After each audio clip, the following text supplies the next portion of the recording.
Hello guys, welcome back to your channel Bikash IQ. Bikash আইকিউতে তোমাদের জানায় আবারও স্বাগত।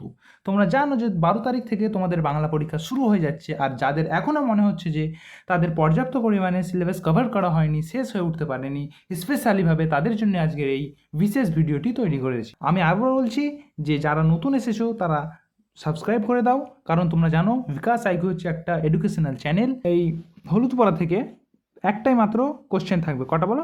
একটা কোশ্চেন থাকবে 5 মার্কের। 5-এর 5 তুলতে এই প্রশ্নটা যথেষ্ট পরিমাণে সাহায্য করবে।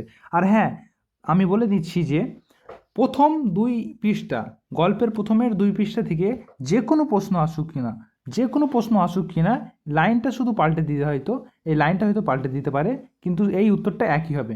বুঝতে পেরেছো আমার কথা? যে কি বললাম, এই উত্তরটা কিন্তু একই হবে। তাহলে দেখে নিয়ে যাক আজকের গুরুত্বপূর্ণ প্রশ্নটি। শুধু আছে তীব্র উত্তেজনা এবং কৌতূহলে ভরা পরম উপভোগ্য শিহরণ। লেখক একথা যে ঘটনার প্রেক্ষিতে বলেছেন তা বর্ণনা করো বা লেখো। এটা আছে তোমাদের 5 মার্কের। কত? 5 মার্কের। তাহলে দেখা যাক উত্তর কী বলছে। বাংলা সাহিত্যের বিংশ শতাব্দীর সাহিত্যিক মানিক বন্দ্যোপাধ্যায় লেখা হলুদ পোড়া গল্প থেকে উদ্ধৃতাংশটি নেওয়া হয়েছে। তারপরে কি বলেছে? অসুস্থ দামিনী যখন সুস্থ করার উদ্দেশ্যে পঙ্কজ ঘোষালের পরামর্শে আনা হয় খ্যাতিনামা গুণীন কুঞ্জকে। তার অলৌকিক গুণাবলী প্রত্যক্ষ করতে সেখানে জড়ো হয়েছিল অসংখ্য মানুষ। লেখকের বর্ণনা অনুযায়ী অত্যন্ত 30 থেকে 35 জন নারী পুরুষ ও প্রায় 5টি লণ্ঠন সেখানে উপস্থিত হয়েছিল। উপস্থিতির মধ্যে নারীর সংখ্যা ছিল অল্প এবং তরুণা মেয়েদের সেখানে আসতে দেওয়া অনুমতি হয়নি। মন্ত্রমুগ্ধের মতো মানুষগুলি দাওয়ায় গা ঘেঁষে দাঁড়িয়েছিল। কুঞ্জ যখনই দামিনীর অশরীরী তাড়াতে গিয়ে প্রায় নির্যাতনে পৌঁছায়, ধীরেন তীব্র আপত্তি জানায়। অর্থাৎ ধীরেন, জানো তোমরা, গল্পের যে মেন ক্যারেক্টার, সে কিন্তু এখানে আপত্তি জানিয়েছিল। তবু জনতার রোমাঞ্চ উপভোগ্য বাসনা দমন করতে নবীনের পক্ষে সম্ভব হয়নি। দাওয়াটি যেন মঞ্চে পরিণত হয়েছে, যেন দাওয়াটা মঞ্চেতে পরিণত হয়ে গেছে। সেখানে অজানা রহস্যকে সহজে নাটকের রূপ দেখানো হয়েছিল। কুঞ্জ যেন এসেছে জীবনের শেষ সীমানার উপরের ম্যাজিক থেকে। অর্থাৎ কুঞ্জ গুণিন যেন এখানে এসেছে জীবনের শেষ সীমানার ম্যাজিক এনেছে, যেন কুঞ্জ যেন এনেছে জীবনের শেষ সীমানার উপরের ম্যাজিক। দামিনীর অশরীরী উপস্থিতি তখন সকলের কাছে বাস্তব মনে হয়। উপস্থিতি দর্শকদের মনে ভয়ের বদলে জাগায় তীব্র উত্তেজনা এবং কৌতূহলে ভরা পরম উপভোগ্য।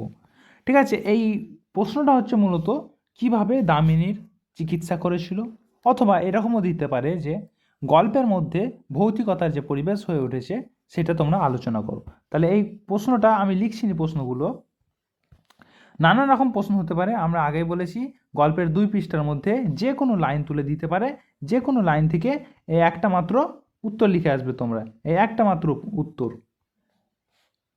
লাইনটা শুধু চেঞ্জ করে দিতে পারে। ঠিক আছে, তোমরা কিন্তু এইটা লিখে দিবে সর্বদাই। একটা জিনিস মনে রাখবে তোমরা, যে গল্প, কবিতা যাই আসুক না কেন, ঠিক আছে, তার লেখকের নাম আর উৎস গ্রন্থ, গল্পের নাম লিখে দিবে। এইটাতে আমি আবারও বলেছি যে গ্রেস মার্ক পাওয়া যায়। তোমরা অবশ্যই এটা শিক্ষকদেরকে খুশি করার জন্য লিখবে, যাতে করে তারা তোমাকে গ্রেস মার্ক দিতে পারে। ঠিক আছে, আর পরবর্তীতে আরও অনেক ভিডিও আসতে চলেছে। তোমরা বিকাশ আইকিউর সাথে জুড়ে থাকো, তোমরা বিকাশ আইকিউকে সাপোর্ট করতে থাকো। তোমাদের নিশ্চিন্তায়, নির্দ্বিধায় ফাইনাল সাজেশন খুব তাড়াতাড়ি আসতে চলেছে। তোমরা শুধুমাত্র সাপোর্ট করতে থাকো বিকাশ আইকিউতে। আর হ্যাঁ, একা একা দেখবে না কখনো, নিজের বন্ধু বান্ধবীদের সাথেও শেয়ার করে দাও এটা, যাতে করে তারাও একটু উপকৃত হতে পারে।